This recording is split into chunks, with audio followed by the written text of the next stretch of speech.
Последната средба во врска со изградба на регионални депонии во Република Македонија, на која учествува представници од владата, од Министерството за животна средина, ЗЕЛС и општините, се расправаше за проектите кои офакаат воведување на регионалниот систем за управување со отпад. Инаку, Источнопланскиот регион, односно Источно и Североисточниот регион во Македонија, предначат со реализираните проектни активности во врска со изградбата на регионалната санитарна планска депонија. Обезбедени се средства од фондовите на Европската Унија за проектите кои ќе изнесуваат околу 40 милиони евра.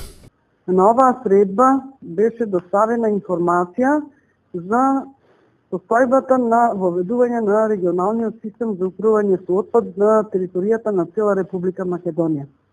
Имено, ние имаме 8 плански региони и за овие плански региони беше представена состојбата со воведувањето на регионалниот концепт.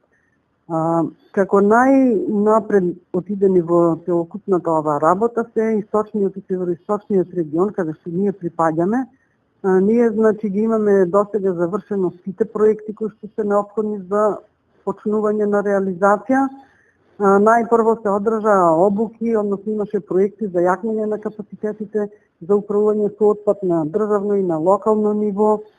Потоа се изработи проектот за набавка на опрема за собирање и транспорт на отпад за источен и североисточен регион. Се заврши исто така проектот за набавка за затворање на несоодветните општински комунални депонии и на дивите депонии и се заврши проектот за студијата за изводливост со сите други студии за животна средина,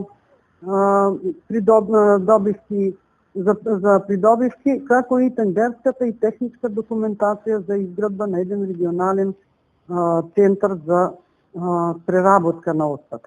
Секако, за целосно имплементирање на проектите кои се поврзани со регионалните плански депонии, ќе треба да се формираат и посебни фирми кои ќе го собираат отпадот и ќе ги расчистуваат дивите депонии. Тука ќе биде ангажирана и механизација. За целокупната наша потреба за регионалниот систем за управување со отпад имаме обезбедено средства. Единствено за општините останува, тоа сме ние 11 општини плюс Свети Николе и уште 6 општини од североисточен регион, да се погрижиме за она што ќе биде понатаму наша општинска собственост. За ние, например, по тоа се вкупно треба да обезбедиме средства за регистрација на 39 возила, и кои ќе ги добиеме за транспорт на отпадот и за експроприација на земјиштето, каде што ќе зафати идниот регионален центар, односно регионалната инсталација и за претоварните станици, се разбира онаму каде што има приватно земјиште. Она што треба општините да го направат е да знаат како ќе треба да управуваат со отпадот и како да го прибираат и селектираат отпадот. Доколку општините не ќе можат да одговорат на потребите за проектните активности, тогаш ингеренциите доваѓаат од страна на владата. Што се однесува за источниот и североисточниот регион, се знае депонијата треба да биде во атарот на селата Мечкуевци и Арбашинци во регионот на Свети Николе.